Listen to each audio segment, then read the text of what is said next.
Just that, I'll suggest that to all necessary stakeholders, and then we'll see how best we can do to help him to continue with his career.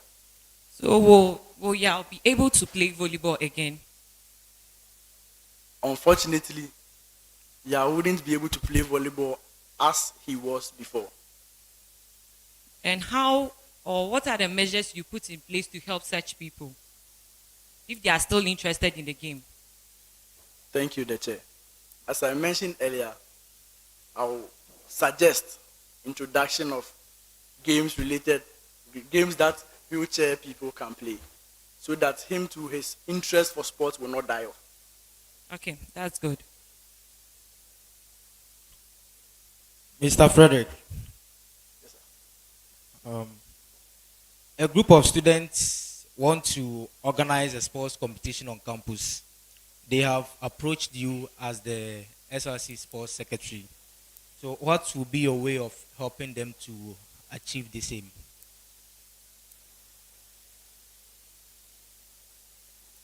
Thank you, the chair.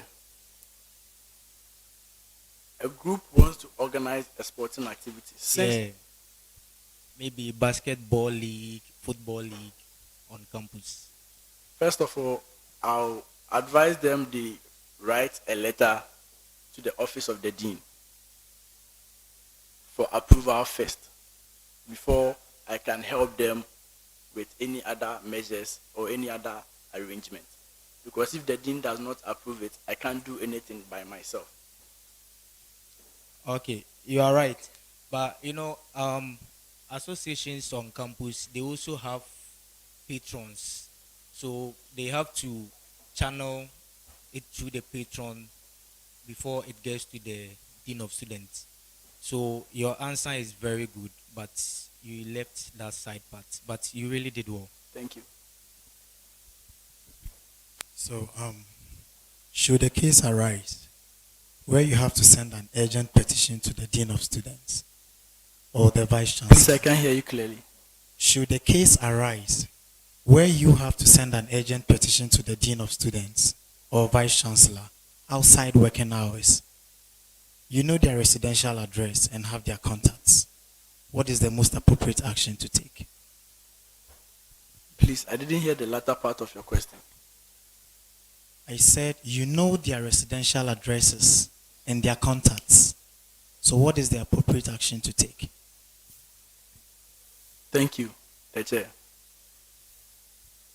I believe, even though I have their residential addresses and contacts, I don't have the power to go to them directly.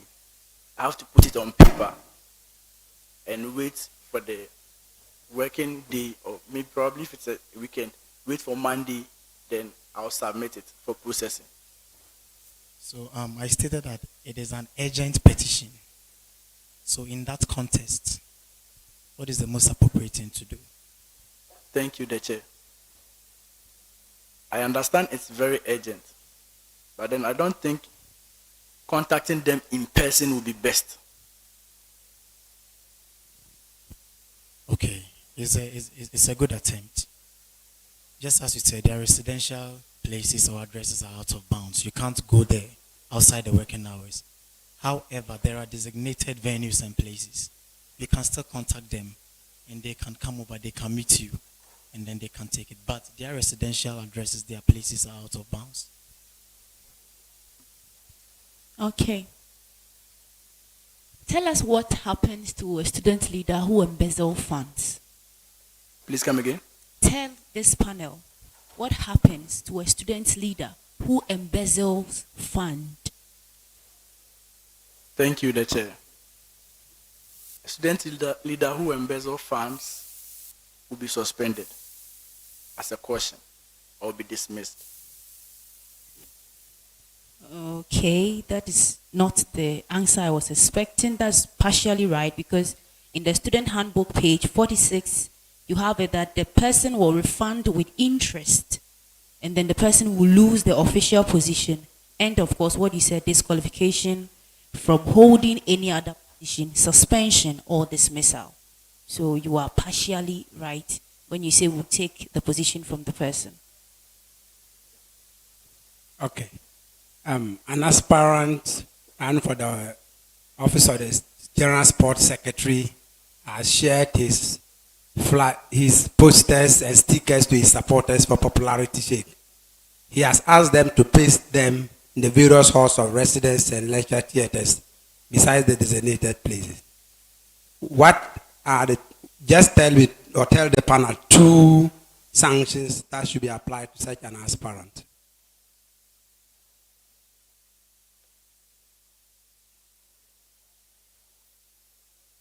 Thank you, the chair. Since posting banners is illegal according to the student handbook, I believe one sanction that can be imposed on them is disqualification. I said 2. Is that your decision? I Come said again? 2, any 2. So go on.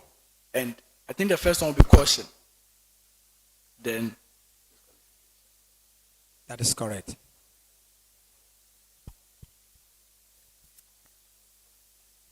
Hello. Okay, so I have a question for you. What's the appropriate penalty administered to students who fail to register their courses in a stipulated time?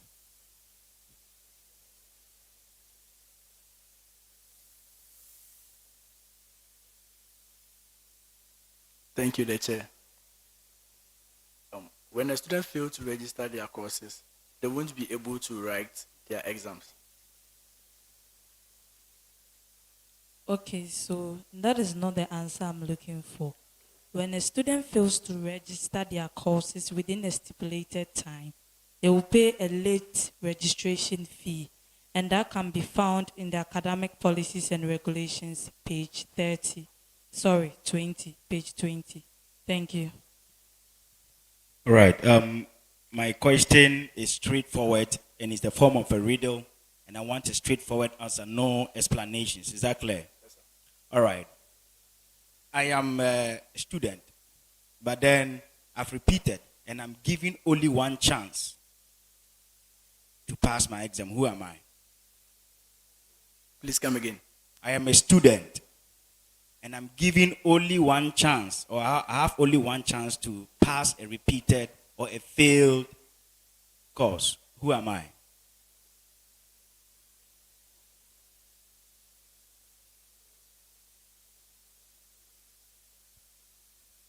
We don't have so much time for you, so please, it's a straightforward answer. I think it's receipt. Right, you are wrong. I think I'm talking about an external candidate, and you can find that on the academic policy 25, page 25. Thank you. Federico, the city is getting hot. Eh? Relax. Relax. So you are a deputy captain of the basketball team. Yes, sir. Right.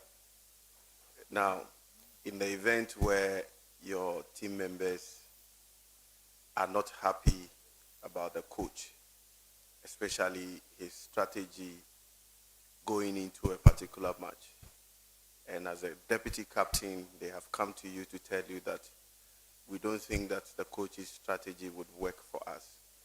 As team members, this is what we think would work for us. And they will need you to talk to the coach. If the coach doesn't agree, they will play anyhow, and you're likely to lose the game. Meanwhile, that game probably is your final game, which would give you a lot of laurels. What would you do? Thank you, the chair. First of all, I'll have a conversation with them that the coach, we've been with the coach for a while now, and then we trust his strategies. So I'll ask them the reasons why they don't like this particular strategy. And when they relay those reasons, I'll let them know that I'll talk to the coach, not to eradicate his strategy, but to also tell us why his strategy for this particular game is best, because we trust each other as a team. Thank you. So let's say you go to your coach and then the coach insists that no, this is the way I want us to play this particular game. What would you do? Thank you, the chair. Since it's a game, we all agree to what the coach is saying. He's our leader. He's our head. Even though we don't agree with all his strategies at that point, we'll make adjustments during the game. You make adjustments during the game? During the game, yes, please. So in the event where one or two team members are not playing according to the coach's strategy, what would you do as a leader? Thank you, the chair. Coach says that we should play probably in a 3 attack, 3 defense. So we go in threes, and the team feels that no, we need to push one person forward. The coach is on the bench. He's expecting you to do that. But because you do not agree with the coach, the person who is supposed to sit back decides to go forward, leaving a gap behind.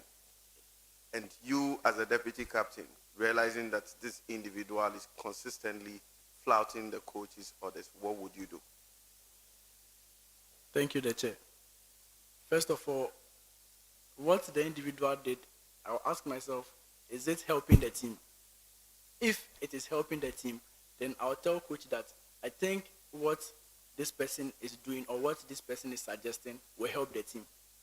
If it is not helping the team, then I'll talk to my teammates that let's stick to the plan because you are going out. Have you ever been angry at your teammates before? Yes, please. By not playing according to the coach's strategy? Yes. How did you manage that? Thank you, the chair. So I approached him and told him that we have to stick to the plan regardless because we know that all this while, this is what we are doing and it is working for us. So why do we shift away from what we are doing? But this is a situation where you are angry, and I'm sure your teammates probably may also be angered by your approach.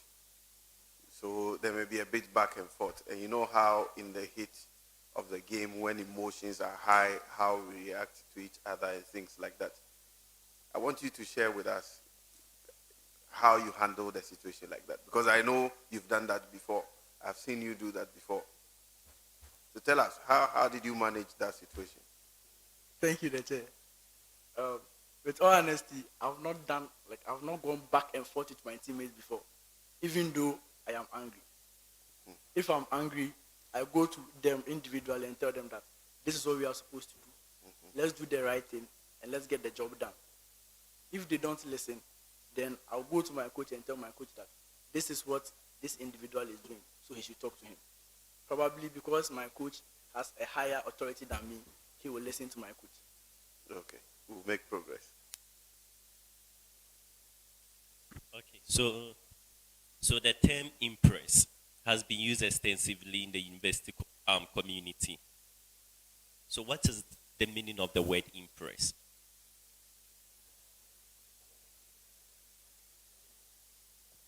Thank you, the chair. I think impressed is a system. It's a cash book system. Yes, please. You are defining the word impress. So just a cash system. You want me to give you the full marks? Okay, so I think impressed is a sort of cash book that petty cashiers use in recording day-to-day activities of an organization. You don't believe it yourself. So how would I believe it? Please come again. You don't believe the answer you are giving. I'm not too sure, but from where I sit now, I think that is what it is. Okay, so that is wrong. So basically, I just wanted you to say it's a sum of cash advances, which is made to an officer, mainly because it cannot be done through the normal disbursement process, which is being laid down. So if you want to cross-check, you can look at the University Financial Regulation, Policy and Procedure, page 85, for confirmation.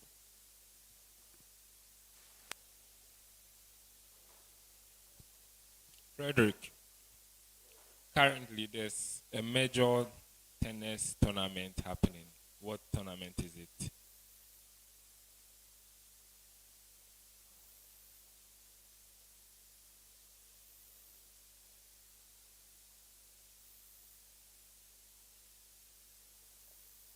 I think it's the World Tour. World Tour. Yes. Tennis. It's a tennis tournament. Do they have a tournament like that? World Tour tennis tournament. Are you sure? Do you know any, apart from World Tour, do you know any other tennis tournament? Not really. Oh, okay. So it's not World Tour, it's Wimbledon. Please come again. Wimbledon. Have you heard Wimbledon before? Can I hear you clearly?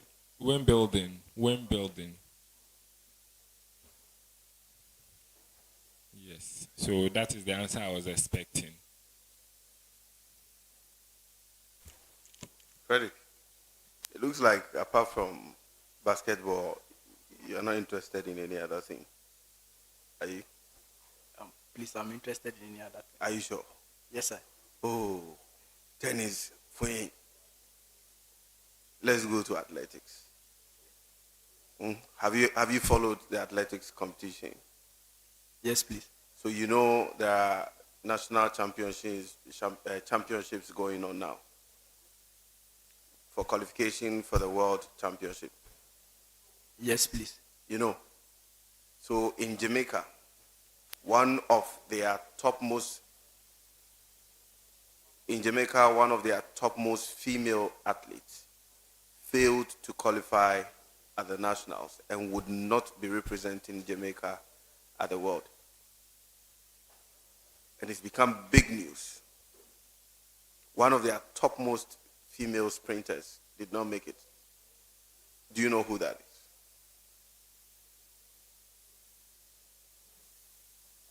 Thank you, the chair.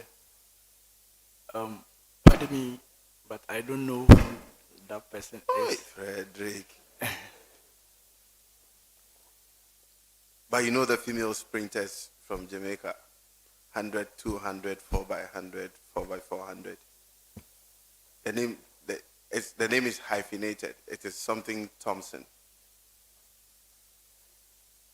Ellen Thompson? Yeah, are you asking me?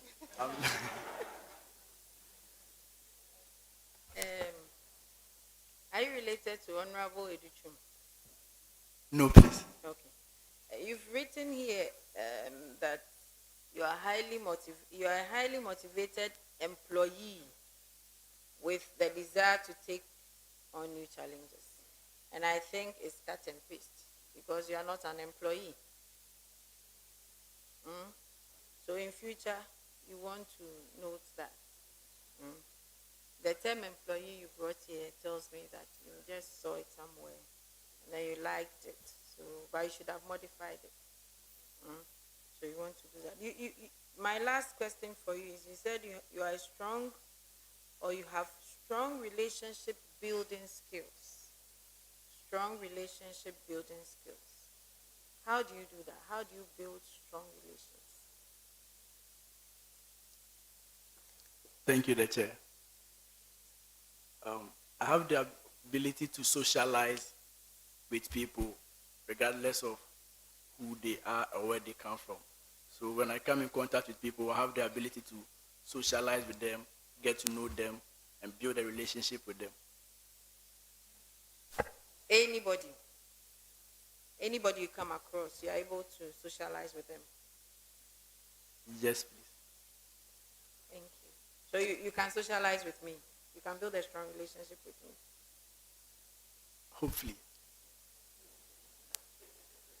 So on that note, hopefully you have been discharged. Thank you very much for coming. Thank you. We'll hear from the committee soon. So we're now back live on TV UCC and on ATL 100.5. This is the vetting of nominees for the 2023-2024 SRC local Nugs elections. And this is happening live at the Jane Nana Opoku Ajimine Auditorium inside the Emisia Ata Language Center. As many of you who can join us in the auditorium, we warmly welcome you here. If you cannot join us and you want to follow us online, subscribe to the TV UCC channel.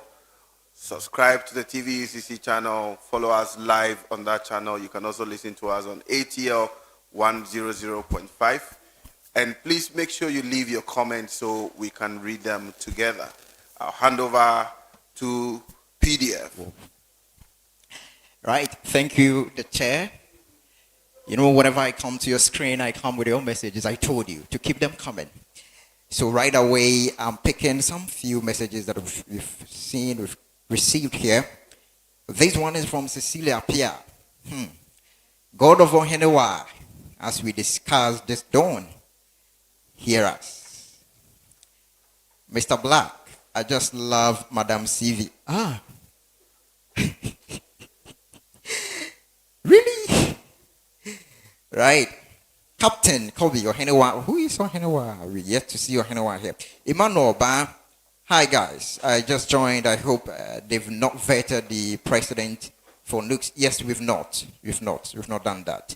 We just finished vetting the sports secretary for SRC. It's a number of messages here. But let me take a few minutes to discuss, have a conversation with the current SRC General Sports Secretary I've seen in here, Lucas Tatul Ntapuan. Lucas, join me here and let's have a conversation shortly before the next nominee joins us here. Lucas Tatul Ntapuan. How are you doing? I'm very well, PDF. Good morning. Good morning, my brother. What is your take on the vetting so far? We just finished vetting the students who pick nomination forms to contest for the position of SRC. General Sports Secretary, that is your position. They want to take over from you. What is your take on that? Well, that is a good omen. Obviously, one cannot continue to keep the position. Definitely somebody has to come and then take over. I realized that they were not actually concerned with various activities that is happening outside sports. Because I realized that most of the questions that were asked outside sport, they were struggling to answer. Even though Daniel tried answering some of the questions that were asked out of the sports terrain. But on a whole, I think I am much impressed with what I've seen so far. Thank you. But do you think the questions should be centered on issues that have got to do with sports? Absolutely centered on issues that have got to do with sports? That is not to be the case. Obviously, as a sportsman, you need to be versatile. You cannot live on only sports and then survive. So you need to know certain things that is happening around the world, issues about the university, because this is the institution that you find yourself. So you should be abreast with certain things happening in the university. So it shouldn't solely be centered on sports. What would be your advice to students who have interest in taking this position? You are the current sports secretary. Well, I will just encourage each and every student who is having the interest. This is purely administrative, even though sometimes when you play sport, it adds certain advantages to you because you get to understand the plight of the sports contingent, and whatever issues they raise, you're able to relate and then understand what they are saying. But if you are not actively involved in sports, you will likely not to understand what they want, and you might not be able to satisfy their need. Thank you. How helpful was your vetting to you in your administration? Oh yes, obviously it brought out certain issues to bear that you need to collaborate with other executives as well. I learned that from this vetting panel. You cannot do everything on your own, so you need to relate with your other executive so that they can also help you, especially when you want to seek sponsorship. There are a lot of places that you can seek sponsorship from that the other executives know that you, the sports secretary, you don't even have an idea. So they can help you to get those sponsorships so that you can have your programs successfully. Thank you. I read your message that you said that seat. How does it feel to, you talked about that seat. How does it feel to sit on that seat? You are kind of thinking like, so what is the panel going to ask me? So you don't know what you are thinking until the question is posed to you. You have to reorganize yourself, juggle certain sentences together to be able to make something sensible. It's really hot there. If you are there, it's not like you sitting in the auditorium and then watching. You are just at your free will. But if you are in the seat, my brother, you have a lot of thinking to do. But you think the panel has been fair to the nominees? Oh yeah, I do. Certain times, some mind-boggling questions that they ask, it takes me off my chair to like, oh, what are they referring to? I remember a question asked by the gentleman to my far left in the red tie. He asked the question relating to items being missing or misplaced by a student and he reported to the dean of students threw the case away. You need to think to be able to understand that this question this gentleman is asking is actually in the student handbook. And if you have not done thorough reading, it will be difficult for you to answer that question. So I think they've been fair. The questions are just liberal. And I thought they also put in their best to ensure that they satisfy the panel partially, if not to the best of their abilities. Thank you. Lucas Tatuel Ntapuan. Let's look at some of the benefit that you've achieved so far as your office is concerned. Some of the enjoyment, The enjoyment. Let's talk to those who are yet to come. I'll give you 30 seconds. The next person is ready. All right, sure. As for the achievements, we went to the Busa cross country at Legon. The ladies were able to emerge victorious. The men, we couldn't get the trophy, but we placed third. But overall, we were able to be crowned as victorious. We were the champions in that. But as for the benefits, obviously, it comes with a lot of benefits. Even getting to meet the vice chancellor one-on-one, senior man. Even there are certain lecturers who have never met the vice chancellor one-on-one. Oh yes, it's possible. But if you're an executive, you get the privilege to shake him, meet him one-on-one, and then it's cool. So I think it's valuable. So anybody who is having the interest, I think I will encourage them to do that. All right. We are grateful for making time to speak with us. Would you greet someone? Well, I want to say good morning to the sports session and the vetting panel. They are doing a great job. They should continue doing what they're doing, led by Dr. Asian. And Madam, people are calling Dr. VC, CV. I beg your pardon, CV. She's doing a great work. I realize that almost everybody that comes here is having problem with the CV. So I think going forward is something that we need to go and then develop and then work on it so that at least we can develop. Maybe get some tutorials or lectures from her in person since she's almost seeing problems with almost everybody's CV. So at least it will be beneficial. I think I'll have to contact her in person. Then maybe we'll see what we can do going forward. Thank you. All right. He is the current SRC General Sports Secretary, Lucas Tatuel Ntapuan. I'm handing over to the chairman of the vetting committee to continue. We're going to see students who pick nomination forms to contest for the position of Women's Commissioner right here at the Jane Opoku Ajiman Auditorium. Chairman, over to you, sir. Thank you very much, PDF, and good afternoon. And we welcome all of you to the Jane Nana Opoku Ajiman Auditorium inside the Emisata Language Center. This is a vetting of nominees for the 2023-2024 SRC local Nugs. We're still in the morning session where we've interacted with nominees for the position of SRC General Sports Secretary. We're moving on to the SRC Women's Commissioners, where we would have two nominees appearing before us, and we'll take a break after that and then reconvene in the afternoon, where we'll look at the SRC Public Relations Officers. So if the nominee is ready, let us invite her in.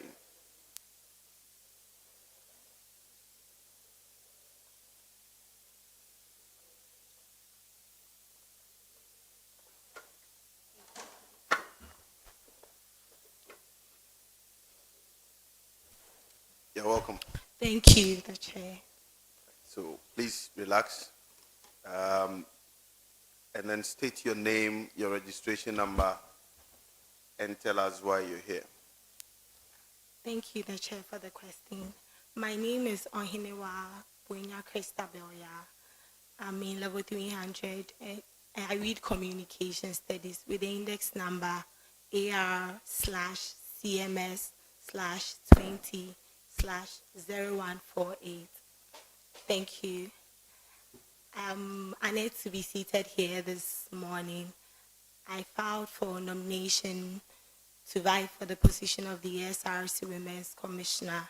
So this morning, I've assumed the seat to be vetted. Thank you. Thank you very much. Yeah. So relax.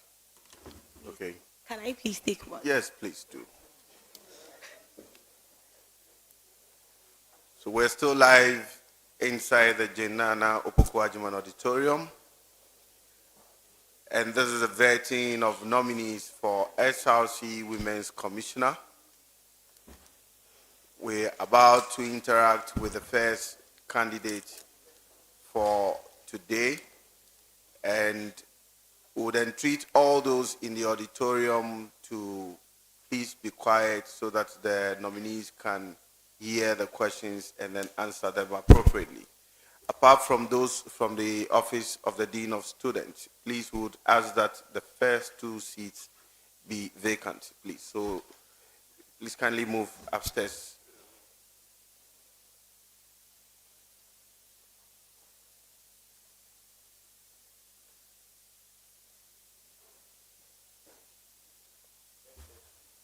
Please, we don't want you sitting directly behind the candidate. So it's either you move to the other side or you move up, please. Thank you very much. Yeah, are you okay? Yes, please. I'm very All right. fine. So just like I said earlier on, relax. Okay. At any point in time, if you're uncomfortable and you want us to take a breather, you signal me. I'll ask the panel to do so. Okay. We're only here to have a friendly conversation. So just relax and then talk to us. But make sure you make good eye contact in the camera so that at least all those who are not here can hear you and can see you. All right? Yes, please. Thank you.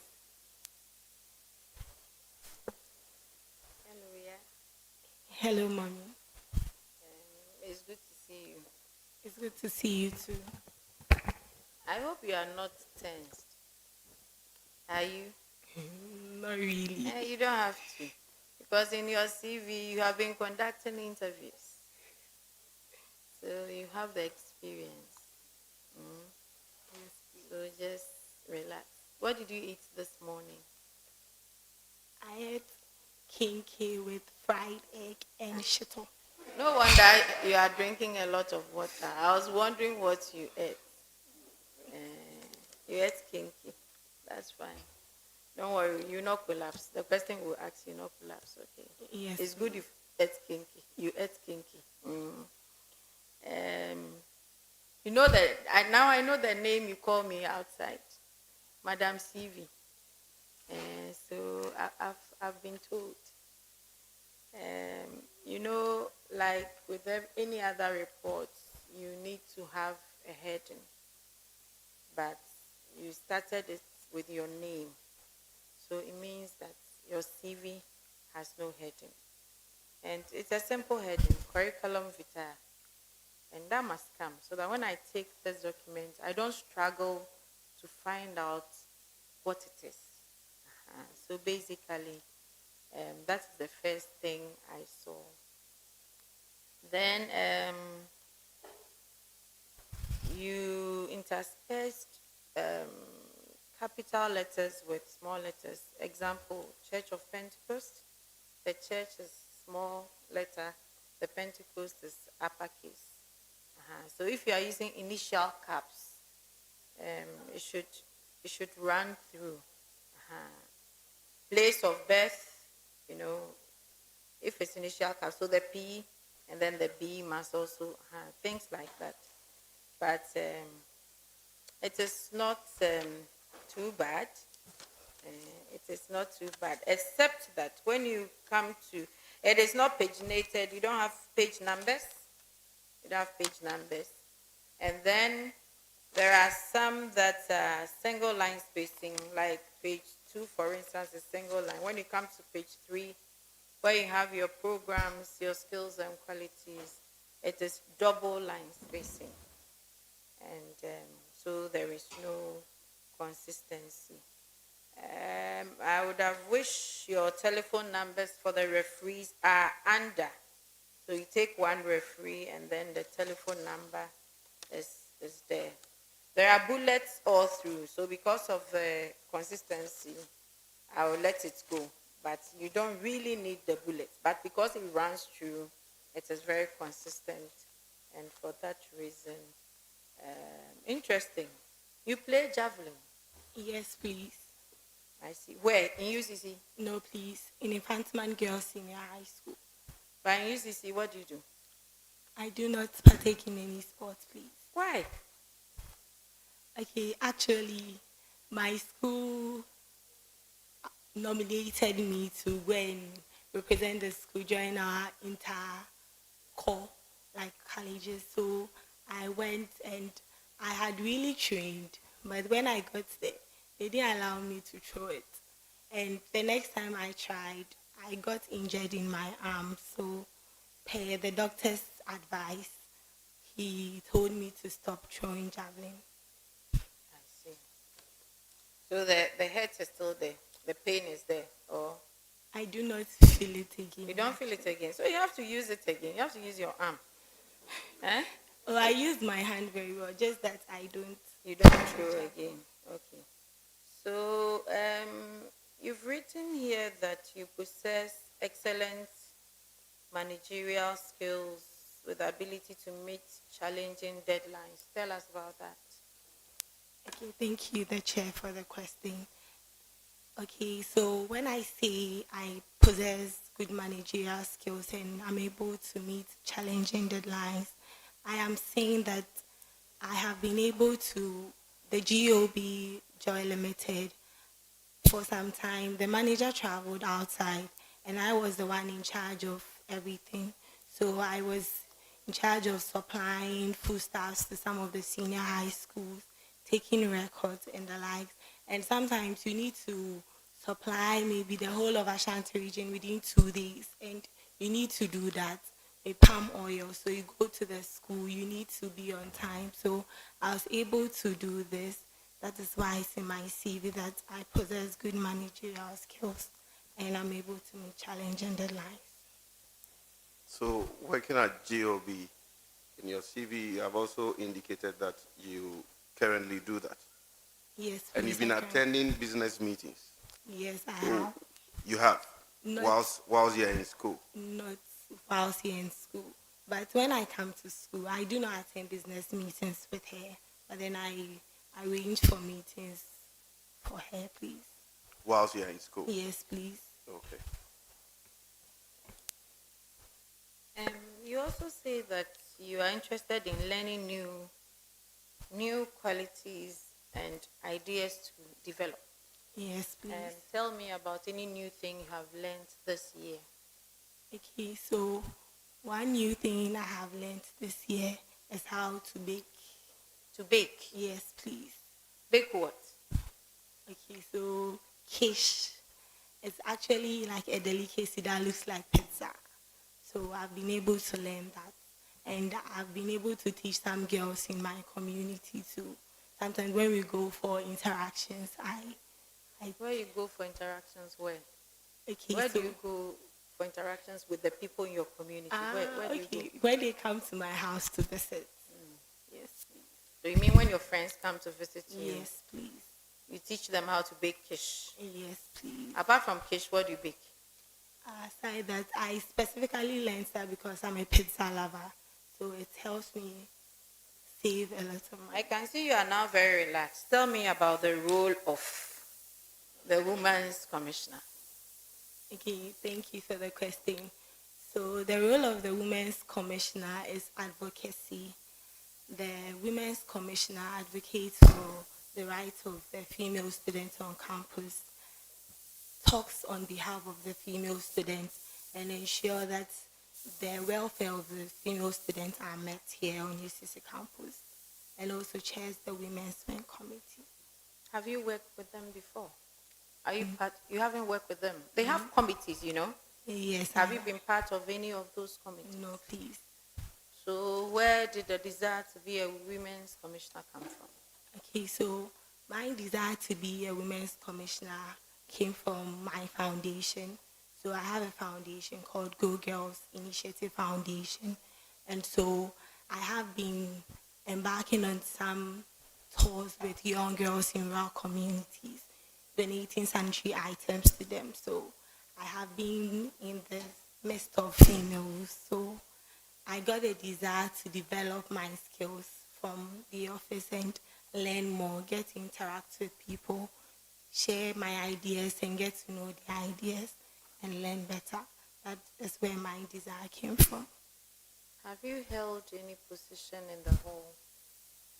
Your hall of residence? No, please. In your class? Yes, please. What did you do in your class? So I'm currently a course rep. Because somebody who would want to work with, who works with women, I would have thought that you would have been part, so actively part of the Women's Commission team, you know, or you have a problem with the current leader. Do you know the current leader? Yes. What is her name? Miss Grace Wadi. But she's not your friend. Oh, I see her. She's somebody I've been listening to, hearing. But you've not met face to face. We have met face to face before. Or you don't like fair colored people? Please, I do like fair colored people a lot. You've worked as the deputy personal assistant. Where was the personal assistant then?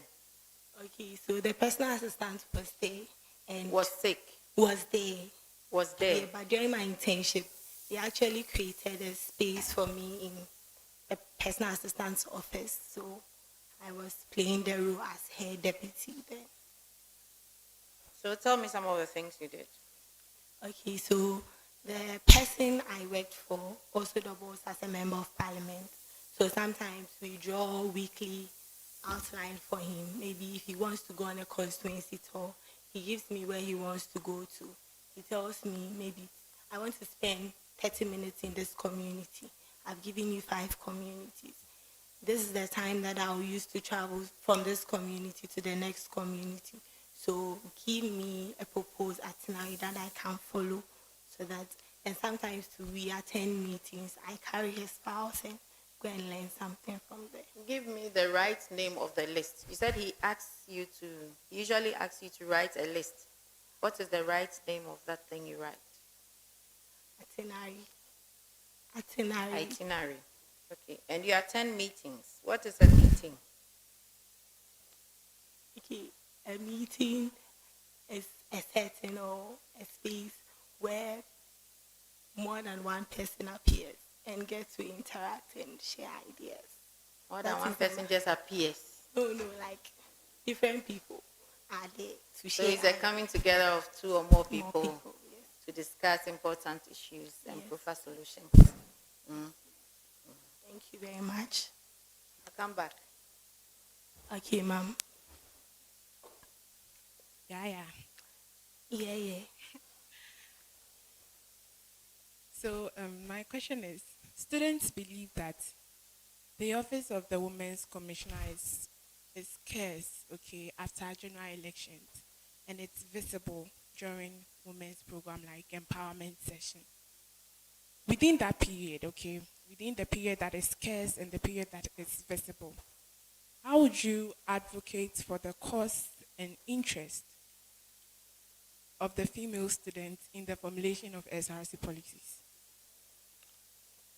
Okay, thank you very much. So with this, in my opinion, I see that opportunities should be created for these women. Like you said, they are cast in unless there's Women's Week celebration, that is when they get the opportunity to be exposed. So with this, I will liaise with some of the executives so that more women will also be put on platforms for them to learn and also share their ideas with the institutions, so that it won't be that it's only Women's Week that these women can get to work or be visible. I'm very happy you've identified that. So you know there are JCRC vice presidents or JCR vice president. Yes. As well as women's commissioner in your faculty. By the way, who is your women's commissioner in your faculty?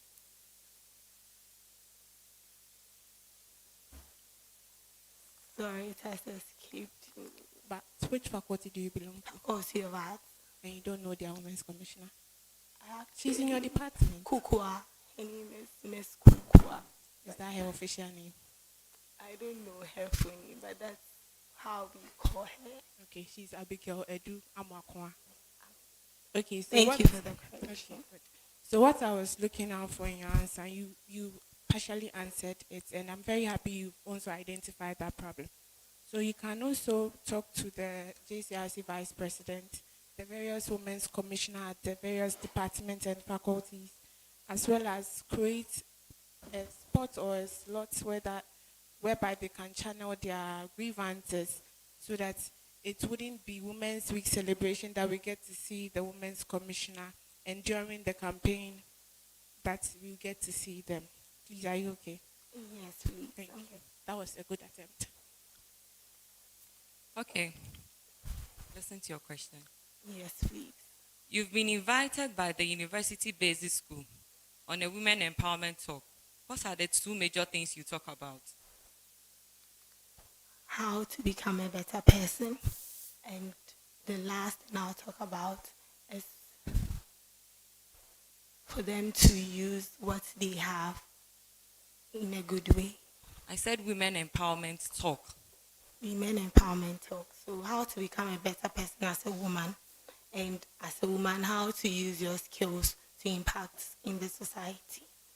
Okay, that was quite a good attempt, but promoting gender equality and education and opportunities for equal genders. Thank you. Okay, thank Ahinoa, you. Yes, please. do you agree with the idea that women are strong? Can you come again? I said, do you believe in the idea that women are strong? Yes, I do believe. Then, what is the benefits of the women empowerment programs being organized on campus? Okay, thank you for the question. So I believe that women empowerment programs are not just to make a student or a woman strong, but then also for the person to be able to develop their ideas and skills and also get to share them with people. So in my situation, I had been to so many empowerment summits and I've learned a lot from it there. But then for me to apply them is something different. So when we go for these empowerment summits, it gives us, or it teaches us to learn new things as to how, even if you are a strong woman, how do you apply you being strong as a woman in certain areas and perspectives in your life. Okay, so since the Women's Commission is centered on women, you know, in the election, it's not only women that are going to vote for you, the guys are going to vote as well. So what are some of the practical ways you are going to involve the guys as well in your programs? Okay, thank you. So some of the practical ways we are looking at, including the guys in our commission, is to the job fair policy. And with this, we are looking at bringing on CEOs, student CEOs, for them to come and share their ideas, engaging in agripreneur training. And with this, it will not center on only women, because we have young CEOs that are males as well. So with this, when we organize such programs, these people get to come on board, and these are ways that I feel practically they become a part of the commission. Hello. Okay, so based on what you are saying, you are okay. Your answer is good. Thank you. Okay, Christabel. Yes, please. So, as the Women's Commissioner, a lot of people will approach you with both academic and non-academic complaints. So what is the organogram for channeling non-academic complaints with respect to individual students? Okay, so please, can you rephrase it? So if I'm getting you right, how it's relation to... If you don't understand the question, just say you don't understand the question. Yes, please. It is not your place to ask that the question be rephrased. Is that okay? Yes, please. Thank you for the correction. So I'm repeating the question again. As the SRC Women's Commissioner, a lot of students will approach you with both academic and non-academic complaints. So what is the organogram for channeling non-academic complaints with respect to individual students? Thank you. So with respect to the individual student, if we should take a case like assault, which is outside academic work. A student that reports to me that has been sexually assaulted, I'll first advise the student to go to the UCC hospital for a checkup. And after, I will advise the student, since we have channels of communication, you write to, if it happened in the hall space, you write to the hall master or the hall tutor. And if it happened outside, maybe within the department, you write to your head of department. And if after 48 hours they've not done anything about it, then you can straight away write to the sexual harassment committee for a redress. So let's use the hall setting. So what is the organogram of the hall setting? Okay, so with the hall setting, you would, if the person comes to me, I'll first advise the person to go to the hospital. And from the hospital, you write to the hall tutor or the hall counselor for the person to know what you have been through, and they are in the position to take it on. And if you, the student, after the 48 hours, you have seen that no step or you've not heard any feedback from them, then you can personally write to the sexual harassment committee. You are right, but the answer wasn't in full. So in the hall setting, you first speak to the hall tutor. From the hall tutor, you move on to the senior hall tutor, and then the hall master. So it's in the handbook, page 21A. Thank you so much. Christabel, Yes, please. you desire to ensure the rights of female students in the university. So a female approached you that she has been raped, and she reported the incidents to the hall tutor. But after 3 working days, nothing has been done about it. Which other 2 people does this student have the right to write to? Okay, thank you. The students can write to the sexual harassment committee and also to the head of department. This is the correct answer. The students can write directly to the registrar or the sexual harassment committee. So you have one side correct and the other not correct. Thank you. Thank you. All right. Hope you are good. Yes. You can go ahead. The university has centers and units that are mandated to respond to the need of students on campus. One of such centers is the counseling center. I want you to tell us 3 areas that they offer services to students. Okay, so some of the areas, 3 areas that the counseling sector offers counseling to is academic area, marriage counseling, and social life counseling. That is right. Thank you. Ms. Ohenewa, okay, so my question is, what's the deadline for adding and dropping courses in UCC? And if a student fails to do so, what happens to such a student? Okay, so the deadline for adding and dropping courses is 21 days respectively.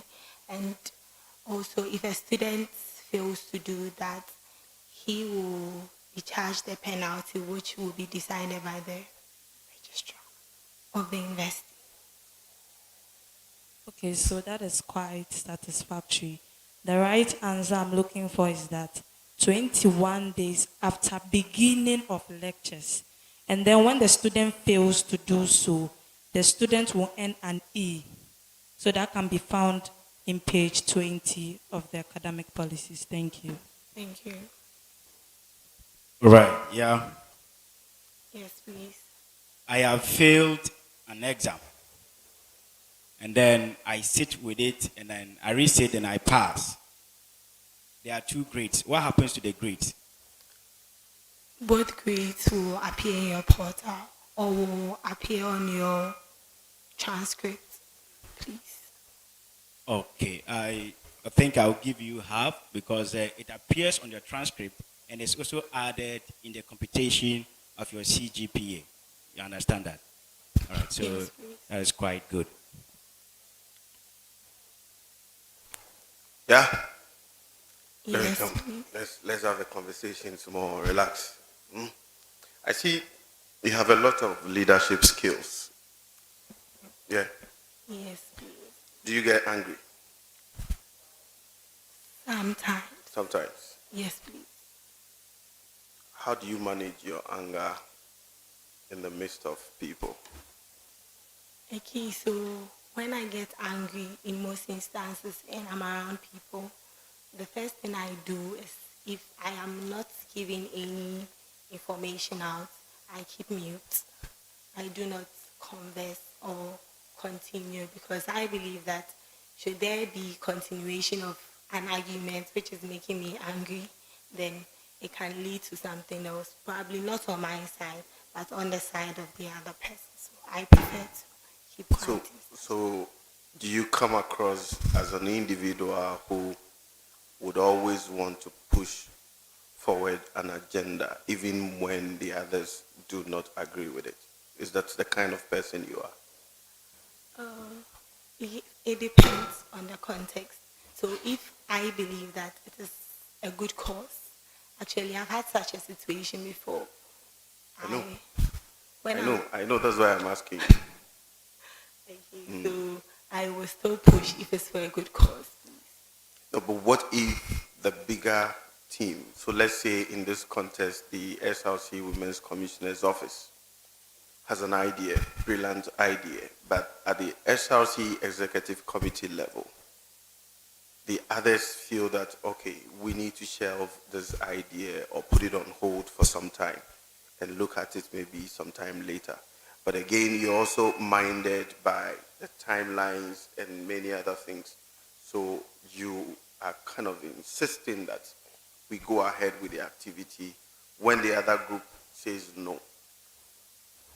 You usually would get angry at a situation like that, like you did in the past. How would you handle such a situation, particularly at the SRC level? Okay, so at the SRC level, if I should come across such a situation, I would continue to press on. And I will do this not when the whole issue is heated or everybody is saying no, we will not do it now. No, we will not. So I'll wait. We have the president. We have people that you can talk to. So probably after the program or the meeting, I'll go to the president, talk to him as to the need why we should do that. And so when I believe that when I'm able to convince him enough, then the program. But don't you think you rather should dialogue with the executive committee members even before the meeting, where you share your ideas with them, tell them what your expectations are, prompt them on the timelines and all the other things before it happens at the meeting? Should you wait to do that after they say that no, we cannot grant this? Which of these two approaches do you think would serve your interest the best? I feel the second approach will serve my interest best. Which is?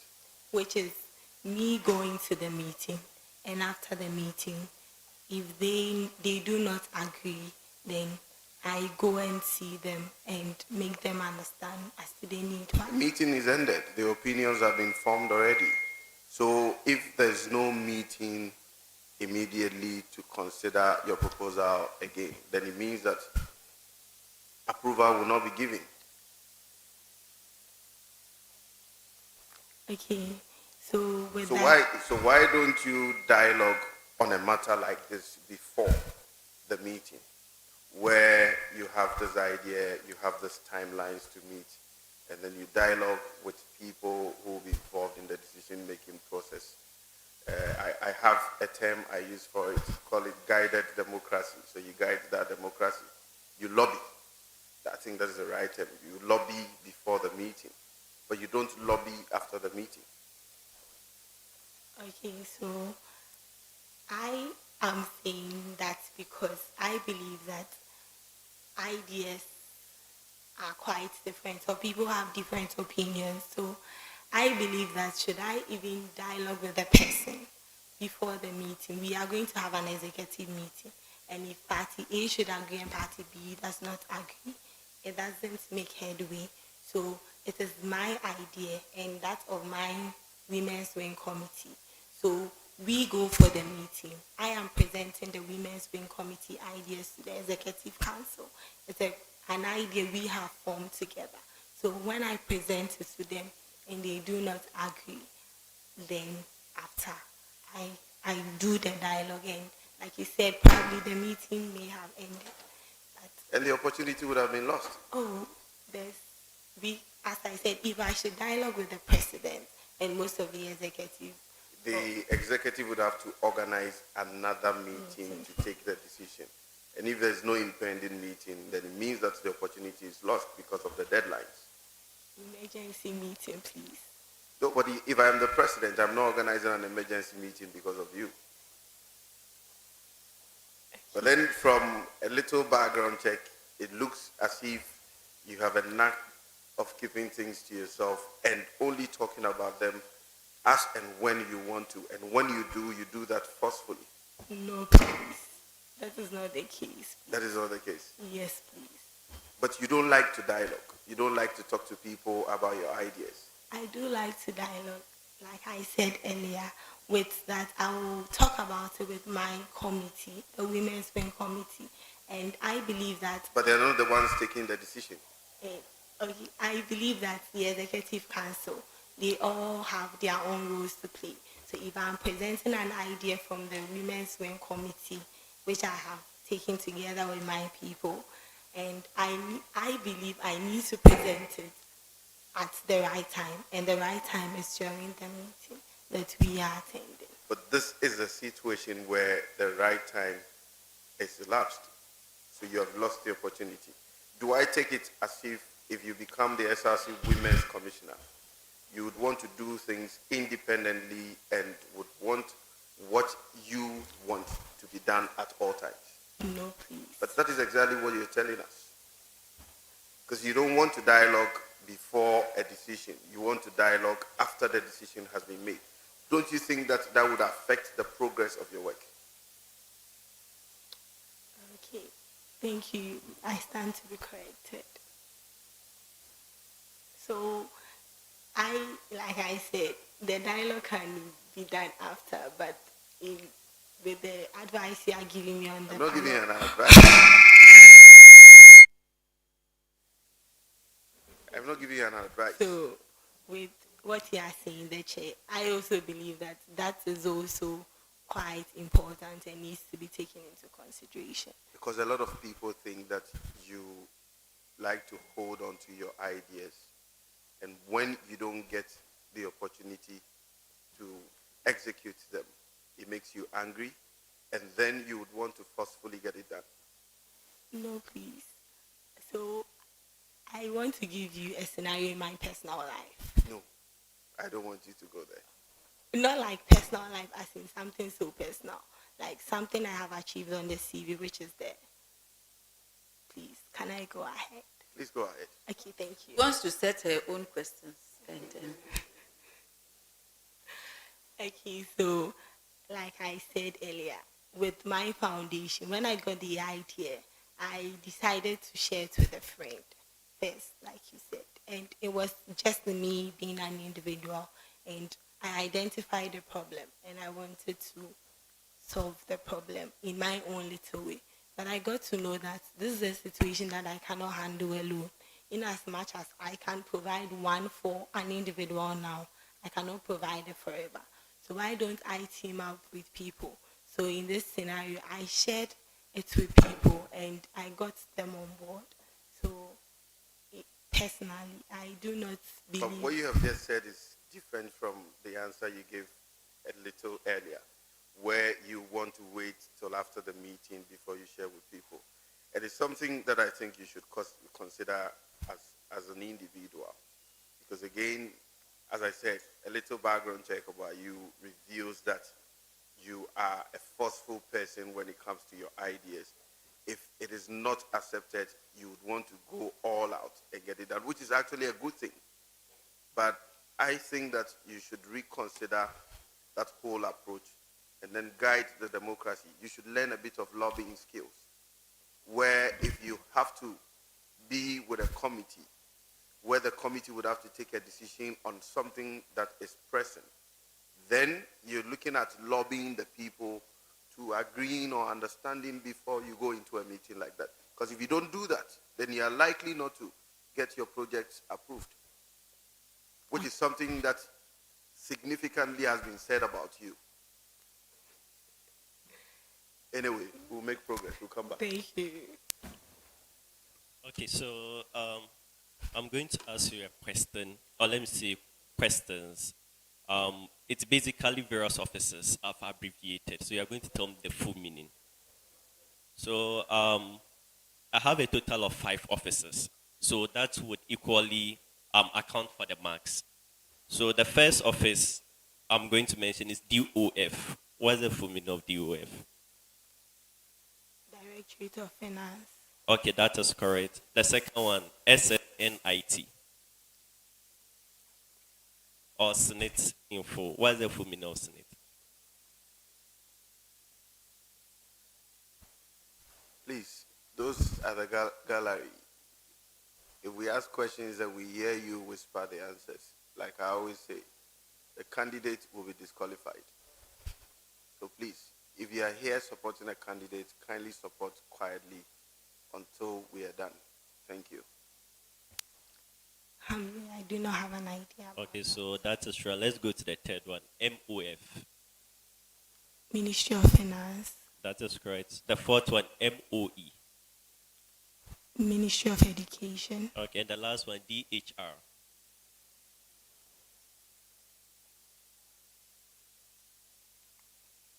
Directorate of Health. No, that is wrong. So you got, I think you got 3 out of 5.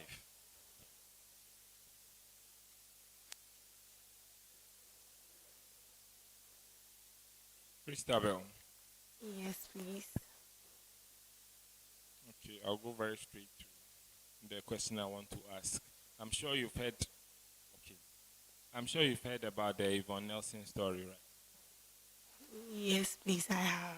Okay, so would you agree with someone who refers to her as a narcissist or someone who's hypocritical? No, please. Why?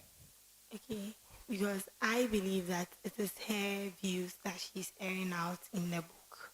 So if she happens to write it in that context, I feel she's just finding a better way to communicate her emotions and feelings to the people. So in this case, I don't see it to be hypocritical. Okay, thank you. Thank you, It's too. a good answer. Thank you.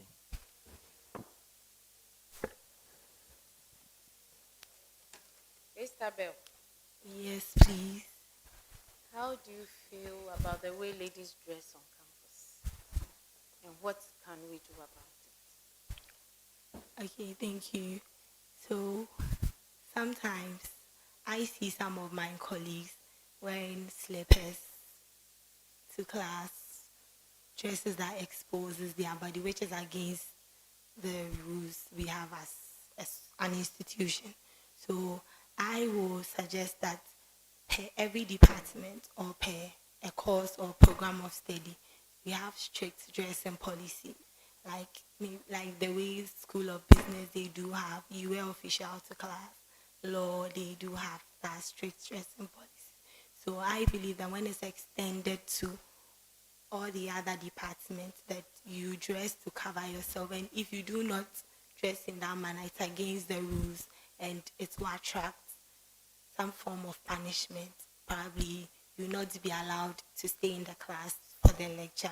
Then I believe we'll make a headway in making students change the way they dress, most especially our female students. Thank you. But as a women's commissioner, you not do anything in your power. You would look to the departments to do. As a women's commissioner, what would you do? Okay, so Do you dress well? Yes, please, I do. Or this is for the interview? No, this is not for the interview. Okay, so what would you do?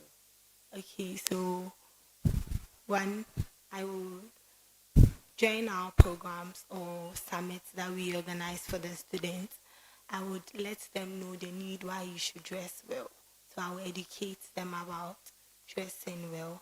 And also, as in my own power as a commissioner, if a student probably does not, we identify that, oh, the way maybe she dresses to class, we will look at probably creating reps in the class in our own way as a commission to check such things for us. These people are 18 years and above. What are you talking about? And I've seen you dress several times on campus. Yes. Dress? Yes, I've seen you dress myself. several times on campus. Prof. Chair. Yes. May not be me. It may not be you. Yes. Okay. Let me take you to another controversial subject that may not be you. I see a lot of women empowerment programs lately focusing on donating sanitary towels for menstrual hygiene. How sustainable is that project compared to the approach where we rather should teach women on how to use materials that are readily available for menstrual hygiene? Okay, so because if, let's say, we gave you 5,000 pieces of sanitary towels now to donate, and you distributed and everybody got 3, and it gets finished, what do you think they will do when the next bus is not available to donate? Why are we not looking at teaching people how to use materials that are readily available for menstrual hygiene, rather than spending a lot of money going for donations here and there to buy sanitary towels to distribute? Which of these two approaches do you think is sustainable? And if you do answer, as a women's commissioner, which of these two approaches would you champion? Okay, so between these two approaches, I believe that the most sustainable one is the one that we teach women to use the materials around them to make the sanitary towels for their menstrual period. And as a women's commissioner, I will champion on the second course, which is also educating or teaching them how to use their immediate materials around them to make these sanitary items. Food for thought for you. I said that's food for thought for you. So thank you very much for coming. Thank you so much. It's been wonderful interacting with you. It's been quite wonderful as well. And we wish you all the best. Thank you. All right. So we're still live on TV, UCC, and on ATL 100.5. We're live inside the Jane Nana Opoku Ajimine Auditorium. And this is vetting of nominees for the position of SRC Women's Commissioner. We're still in our morning session. We're about to interact with the final candidate for the morning session, where we'll take a break and then come back in the afternoon. PDF, if you're ready, take over. Right. Thank you, Prof. And I'm picking some of the messages that you've sent to us here. Cecilia, God of Ohenewas, we discuss Rade, Deborah, Na Ashoko Awote. Hello, I'm here today too. Oh, Debbie, I remember. You said you write to us from where, Germany, right? Yeah, thank you. Lord Dizzle. Hey, Rade, she would collapse in Podieni. And Senor Kwame, I'm longing to see the CV of Madam CV. Oh, really? And this one is from Sugar. This CV, Mami, wait, dear, she won't spare you. Share. Right. You can also do same. Let me see if I can get 1 or 2 people here to interact with. Is the lady running away from me? I'm not sure. We're waiting for the next person to join us. You're still watching TV UCC. Of course, you can keep your comments coming, and I would be reading them. Yes, the next person is ready for the position of SRC Women's Commissioner. So I'm handing over to the chairman so that we continue with the exercise. Do stay with us.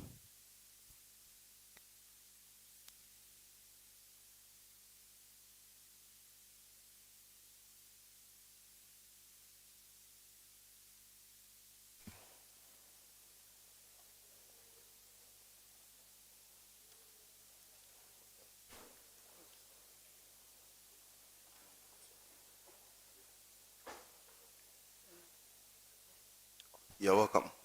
Thank you. So kindly state your name, your index number, and tell us the reason why you're here. Thank you very much, the chair. I am Hawakulu Awudu, a level 300 become procurement and supply chain management student. And I am here to be vetted for the office of the SRC Women's Commissioner. Thank you. Oh, send this over. Nadia. Benji Akana.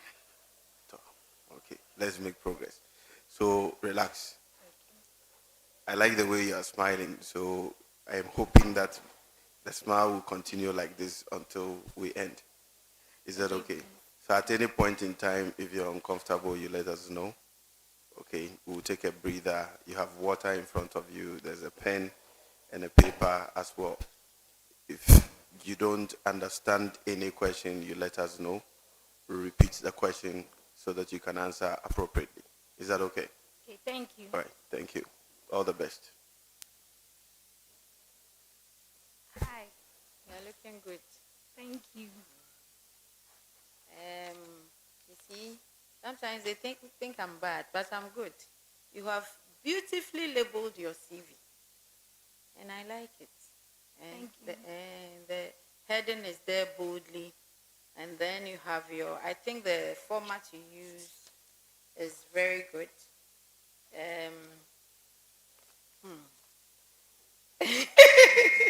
Sorry. You know, it started with 1.5 spacing or double, and then when it came to page 2, you now shifted to, you mixed it up. So let's start from the beginning. The beginning, when I saw it, I really liked it. Then your career objective, it changed into double line spacing. And then when we came back here, your personal and technical skills is double. Your leadership profile is single or 1.15. And then association and clubs is double. So you were just mixing it up. So consistency is very important. I can see your CGPA. Can you tell me your CGPA? Thank you, the chair. So, as at the time that I was filing, it was 3.0, but now it's 3.117. As at the time you were filing, we have 2.98. My first question is, don't you think that taking up this position will put so much stress on you and affect your academic work? Thank you, the chair. So, with the issue of the position affecting my academics, I don't think it will, because if, okay, so I don't think it will affect my position, because if you are determined to do something, you focus on that to achieve a particular goal. So you think you can still make it in spite of the position? Yes, please. So why do you want to be the women's commissioner? Thank you, the chair. So I want to serve as a women's commissioner because I'm passionate about empowering our women and advocating for our women. So I believe serving as a women's commissioner would enable me to pursue this passion in a more focused way. When you say empowering women, what does it mean? I hear it a lot. What do you do? Do you give them some kind of power? What is empowering women? What is it? Okay. Thank you, the chair. So with empowering women, it has to do with providing them with the necessary tools, resources, and opportunities that will give them the power to be able to have control over their life, and also enable them make their own decisions. Can parents not do that? Thank you, the chair. Parents can do that, but so parents can do that, but I believe we learn from not only our parents, but we learn from different places as we are in school, maybe the community. Thank you. Tell me about your role at Atlantic Hall. You are the hall secretary. Yes, please. JCRC. Yes, please. Okay, tell me about that. Thank you, the chair. So, my role as a hall secretary, I write minutes of JCRC meetings and with the president. We organize meetings stating the agenda, and also I perform other duties that have been assigned to me by the president or the JCRC council, and I assist other executives in the performance of their duties. Have you enjoyed that role? Yes, please. So why didn't you go in for the ATL Hall president or vice president? Thank you. There has never been a woman. No woman has vied for that position. Oh? Yes, please. So why didn't you? Thank you, the chair. So, I could have gone for the whole presidency, but as I said earlier, I'm passionate about empowering our women, and serving as a women commissioner will enable me pursue that passion in a more focused way. Do you work with the current women's commissioner? Do you know her? Yes, please. Are you part of any of her subcommittees? No, please. Why? I'm not part of any of her committees, but sometimes when she's organizing programs, when I get to the venue early, I assist them, maybe with the ushering. So she knows you? Yes, please. But you could have worked with her. Why did you decide not to work with her? Thank you, the chair. So, I'm currently serving as a JCRC secretary. So, as I said, whenever she has programs, I go there and offer my services to her freely. What new would you bring on board if you pass through vetting and you are voted for? Okay. Thank you very much, the chair. So, when I'm being given the opportunity to serve, I'm looking at partnering with the various sanitary pad companies so that they'll come on campus to sell their sanitary pads to our ladies at a subsidized price. The reason why I'm doing this is because if we are to share pads to the ladies for free, each lady will get one, and that wouldn't be enough. But if the sanitary pad companies come to campus and sell to the ladies at subsidized price, they'll be able to practice menstrual hygiene. Who will pay for the subsidy? Pardon? Who will pay for the subsidy? The chair, please, I said we will partner with them, so it will be in a form of sponsorship. Do you know the taxes that are on sanitary pads? The chair, please, no, but So I think that is where you should be starting from. There's a lot of advocacy that government should even reduce or take off the taxes completely from sanitary towels. And so the cost of production is high. And I don't know which company would say that they would bring their sanitary parts to campus and sell at subsidized fees. How do you intend doing that? What kind of partnership agreements do you intend to have with these companies? Thank you very much, the chair. So I believe last week during the Women's Week celebration, the Women's Commissioner shared pads to some of the ladies who were at the program. So it was through this sponsorships that the sanitary pads companies gave some out to her. So I believe they're giving it out to her to share with the ladies, and if they've been able to give it out to her to share to the ladies, so we partnering with such companies would enable us to do that. I'll come back to the sanitary pad issue, but I'm not sure that is a sustainable thing to do. But we'll make progress. I'll come back. Thank you very much. I want to find out. Everybody's talking about. Oh, you play volleyball? Yes. Still, you do? Yes. In UCC? I play for my hall when we have inter-halls. Inter-halls? Yes. Okay. So in almost everybody's talking about sanitary pads. Why don't you bring about anything new? Any innovative? Is sanitary pad the only problem women have? No.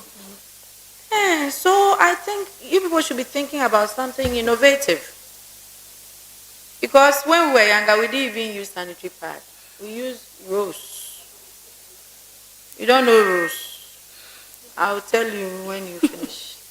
You see, so think about something new, something innovative. Fine, you can partner with people and bring about sanitary pad, but I think that is not the only thing that you can provide to them. So start thinking about these things. I know you dress well because of your religion. What do you have to say about how ladies dress on campus? And what would you do to help solve that? That is if you see it as a problem. Thank you, the chair. So with the issue of how ladies dress on campus, the student handbook, we are not supposed to wear slippers to classroom, and we are not supposed to dress in a way that exposes our vital parts. So with that, I'm a business student, that's School of Business. So with that, if you don't dress decently and go to class, you'll be sacked. And I believe other faculties are practicing the same thing too as well. So if you see somebody on the road and the person is almost half naked, what would you do? You meet a colleague student, the person is almost half naked, what would you do? Okay. Thank you, the chair. So I believe a student who is walking around wouldn't dress in a way like half naked. But if in case I should meet someone like that, I would talk to the person that maybe the way you dress isn't nice. So going forward, you should change your way of dressing. What if the person slaps you? Because it's their body and the way they dress. Does it concern you? That's what they will tell you. Thank you very much, the chair. I know there are different kinds. Some people will act harsh. Some people too will listen to you. But if you are looking at how the person will act harsh and you won't correct the person, then it's not nice. So at least give it a try. Even if the person acts harsh, you've done your best. I'll come back to you. Okay, I'll be waiting. How? Hello. There are a lot of pressing issues. Okay. Please, can you be louder? Can you? Okay. So there are a lot of pressing issues and challenges facing the female students on campus. Can you outline one out of a lot, and also tell us the measures that you put in place to curb these challenges? Please, if I'm to get you said there are lots of issues affecting women on campus.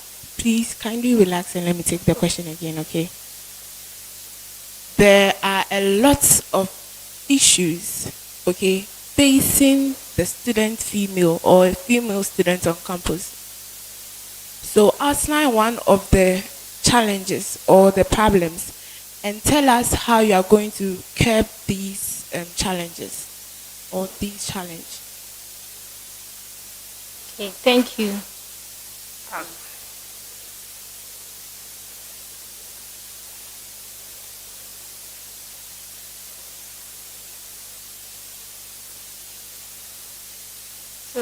Thank you for the question. So I would say sexual harassment. Okay, so with the issue of sexual harassment, I believe there are resource centers and personnel that you can go to when you are being sexually harassed. So when a female student is being harassed, the student can make a written complaint to either the person's academic advisor, the hall tutor, or any member of the sexual harassment committee. So when the complaint is sent to that resource personnel, then they would take action on that. But in your own opinion, how do you tend to solve this harassment? Most students, female students, tend not to speak up when they are harassed, and they won't even come to you as the women's commissioner when they are harassed. So how would you go about that one too? Because you said it's a challenge. Thank you very much for the question. So it's the issue of solving sexual harassment. I believe consistently educating the people on the various resource centers available for them to channel their grievances would enable them. So, for example, if there is a program, there are programs on campus, and the Women's Commissioner, any program that happens on campus, so either the Women's Commissioner, any committee member of the Women's Commissioner would take some few minutes to educate the students on sexual harassment and the various resource centers that they can channel out their grievances. Okay, so I believe proximity is key in achieving a lot of goals. So you can start from your halls. You can introduce these peer-to-peer counseling education. You can also speak to your JCRC vice president and hall counselors to work out with these challenges. But there are a lot of pressing issues facing the student female, and I think you should take a look at it and have it in your thoughts. Thank you. It was a good attempt, by the way. Okay. Your question. Ohinewa has the zeal to aspire for the SRC president. Most people she talks to give her the notion that in UCC, a woman can stand for the position of the president, the SRC president, sorry. So she should rather go for the SRC secretary. She came to you as the SRC women commissioner. What would be your advice to her? Please, can you come again with the question? Okay. Ohinewa wants to go for the position of the SRC president. But the people she asks are giving her the notion that in UCC, a female student can stand for the position of the SRC president. She came to you as the women's commissioner. What would be your advice to her? Thank you very much for the question. So with the issue of she wants to aspire to be the SRC president, I believe she has the zeal to occupy that position. So if she's very determined to aspire for that position, she should focus on her dreams, she should focus on achieving her goals, but not rather listen to what people would say. Okay, that's really a good attempt. But you talking about women empowerment, I was expecting you say something about gender equality. That gender doesn't really matter here. Thank you. How? Chair. Do you believe women are weak? The chair, he's not really. Okay, so if women are not weak, what is the benefit of the Women's Commission? Why should we have a Women's Commission? Thank you for the question.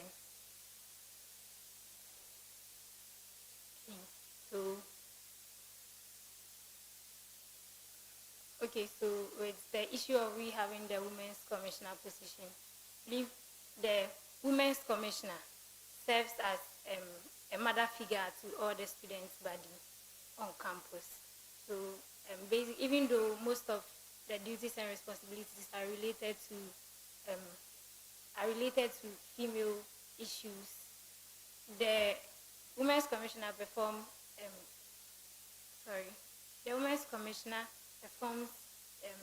duties.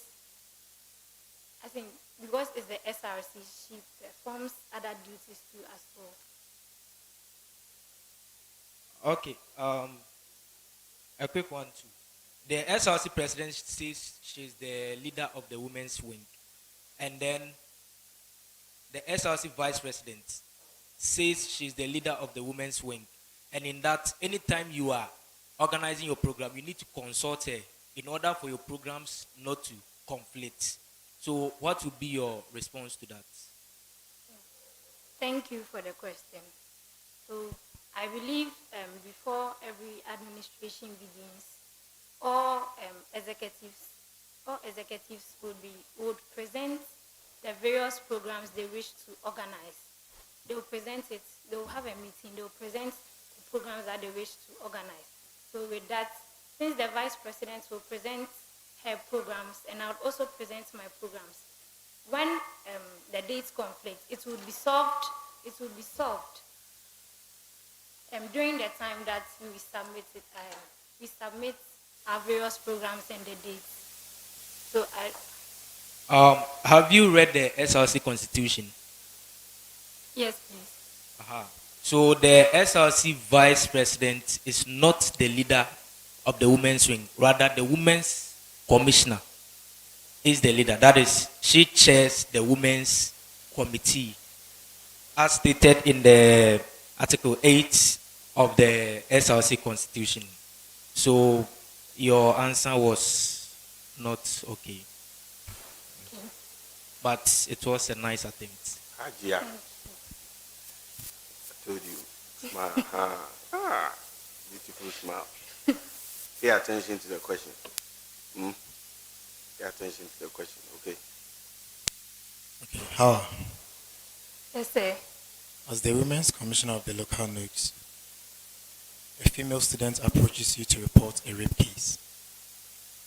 The defendant also claims that he never raped her and that she is actually the girlfriend.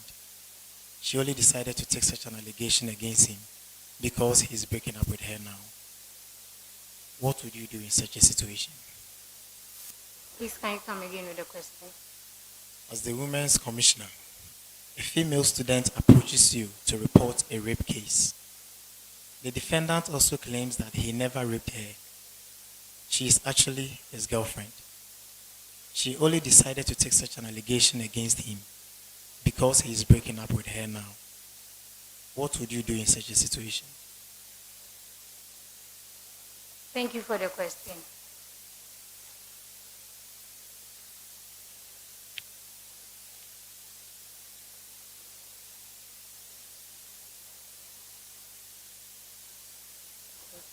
So, with the issue of the lady reporting that the guy has raped her, and the guy is saying it's because he wants to break up with her. So I believe with the issue of having sex, the lady has to give her consent before they have the sex. So if the lady is being raped as she claims, then so if with both cases presented before me, I would advise them or walk them to see a counselor, so that the issue can be resolved. Okay, how have you heard of SEGRAD? Yes, please. Okay. So this case has to be forwarded to the SEGRAD for further investigation to see who is really at fault. Thank you. You are wrong. Did you say you haven't heard of SEGRAD? I said I've heard of You SEGRAD. have? Yes. Okay, so who is the current director? Okay. Thank you, the chair. So she's in the person of Dr. Georgina Yao.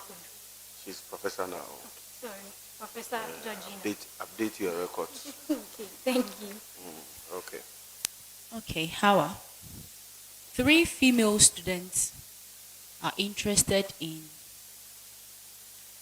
smoking and drinking.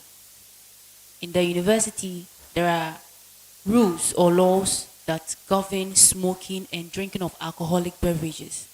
You will find this in the student handbook, page 40, item 17. Give us 2 of those rules that govern smoking and drinking of alcoholic drinks. Thank you for the question. So,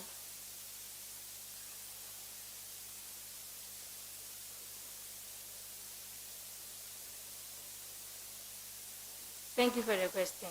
So with smoking, smoking is not allowed anywhere around the university. It's the university environment.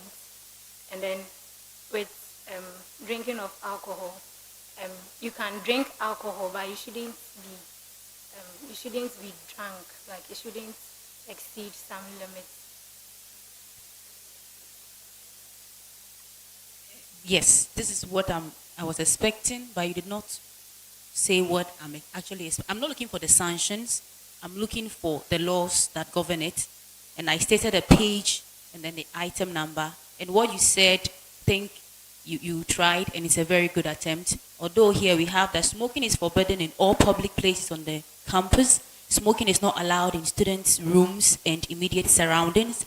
And regarding alcoholic beverages, you were right that it is forbidden when you are drunk, and then the subsequent negative consequences will really affect people in the university or even yourself. So you got that part correct, and I think it was a very good attempt. Thank you.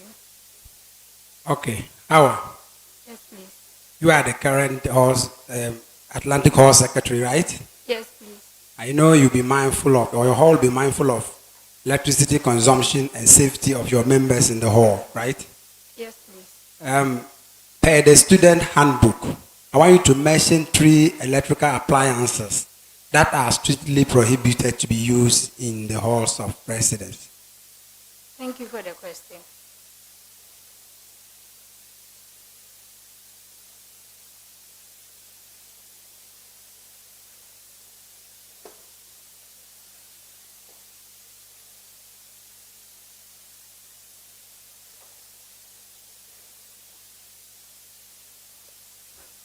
Chair, please, we have washing machine, deep freezers, and microwave. Okay, a follow-up question. What if they are offenders? What will be the sanction? Those things you are counted, yes, you are right. But if they go overboard, Pardon me. I mean, if somebody happens to bring those items to use it in the hall, what will be the sanction that will be applied to that person? Thank you for the question.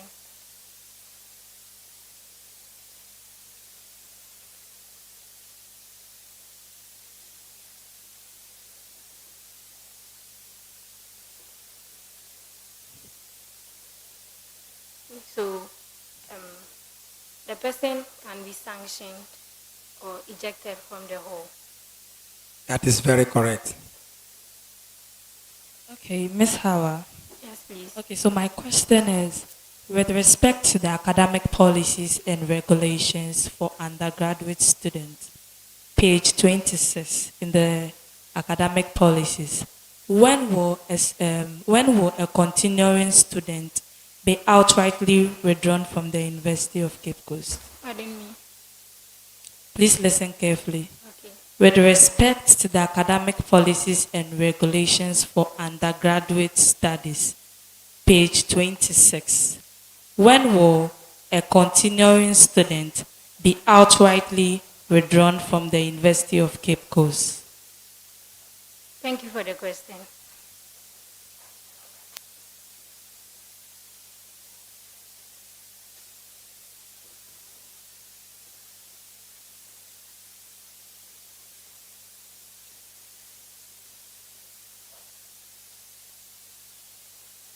Okay, so a continuing student will be withdrawn when his or her CGPA is below 1.0. Is below 1.0, and also when a person fail up to 13 credits. Okay, so the first one was wrong, the second one was correct. So it's when a student fails 13 credits or more. That's okay. Thank you. All right. How? I hope you are doing good. Yes, please. How are you? I'm fine. You understand that we are gathered here today because of the university having 8 goals. And then inside the guiding philosophy of the university, we have goals. You understand? Yes, please. I don't know if you happen to know it. What do you think are the major goals of the university? And then, do you think we've been able to achieve it as a university or as an institution? Please, can you be clear with the question? I am asking you that we are gathered here because the university came together with a particular goal. And I'm saying that inside the guiding philosophy of the university, we have major goals that is the school or the university stands to achieve. So what is the major goal of the university? I've been told that the achievement side, we should put it aside. So what is the goal of the university? Thank you for the question.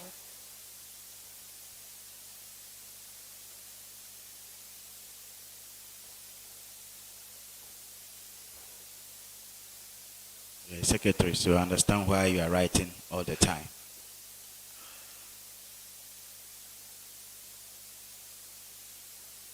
So, the chair, the goal, I believe, is to prepare productive citizens and future leaders who will serve the national and global community in diverse ways.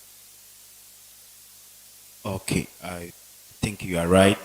But I followed up with whether we've achieved that, but like I told you, they said we should put it aside. So I think you are correct. Thank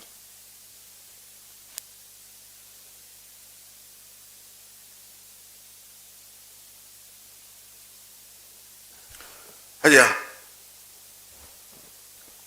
So the people in ATL say you're a very shy person, and because of that, you are unable to execute your duties.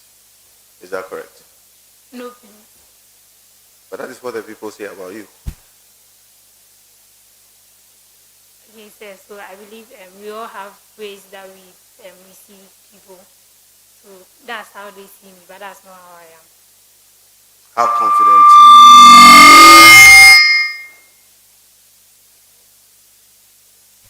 confident are you? Okay, so I'll give myself an 8/10. 8/10? Yes, please. Why so? The chair, please, that's how I rate myself. What informs your rating? Pardon? What informs your rating?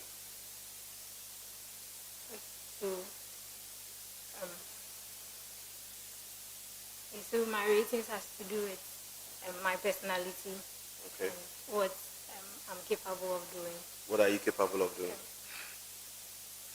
Okay, so it has to do with my personality and my, like, what I can do. So with the issue of me serving as the house secretary, how I execute my duties and manage my time. Before you became secretary, what position did you have in the hall? I wasn't having any position. So you were not even Rep 1 or Rep 2? I wasn't having a position in the hall, but I was part of the debate society, debate society. You're part of the debate society? Yes, please. And were you a good team player when you were part of that debate society? Yes, please. But your team members don't think so. So the chair, as I said earlier, we all have ways that we portray individuals. Your team members think that you always want to hold back if it is not in your interest. No, please. So when you're part of the debate team, you would want to hold back, especially if you're not made the lead to speak. So when I was, I'm a member of the debate society. So when I came level 100 and then I joined, it was my first time joining the debate. And that was my first time doing a debate too as well. So with that, I met people who were part of the society, and there were those who taught me how to go about things. So I believe that it was, if I wasn't a good player or I showed a behavior that wasn't... So when you got to the stage where you felt that you have arrived, you now can debate and all of that. If they don't give you the opportunity, you call back and you don't want to contribute, especially when you're putting your points and ideas together, because you're not the one going to speak. No, please, that's not that. That is not that. But that is from the reports. That is what you were doing. No, please. So how confident are you when it comes to talking to a larger group of people? Okay, thank you very much, the chair. As I rated myself earlier, I'll give myself a 8 over 8 over 10. Yes. But there is also a lot of evidence that suggests that you begin to quell back when the numbers increase. And especially you feel intimidated when a lot of guys and other people do not agree with you on a particular matter. Is that correct? No, please. But that is the impression, the people who have been working with you, that is the impression they have about you. The chair, please, that's not. That's not the case? Yes. So how well do you work with your president? Thank you very much, the chair. So, as a JCRC executive, we work collaboratively. As a JCRC executive, we work collaboratively. We work collaboratively with not only the president. No, I want to know the relationship between you and your JCRC president. How good is that relationship? He's listening. Yes. And the Hall Master is also listening. Yes, please. And so are your friends. Yes, please. Yes. And you know where I'm going to. Yes, please. Okay, so talk to me. Okay, so my JCRC president and I, we are super cool. We are very cool. You're very cool. Yes, we work together. You work together. Yes. Is that because he's your friend? That is why you work together? He's my friend, but he's my friend. But it's not because he's my friend that's why we work together. As an executive, we have to work collaboratively. Okay, I'll come back. Okay, so as part of the Executive Council special project, they came up with a project called Pad Up. And they've allocated specific funds for that project. Now, if the treasurer is supposed to go and withdraw money for that project, from which fund would he be withdrawing from? Can you come again with the question? So the Executive Council, as part of Empowering Women, have come up with a project which they've classified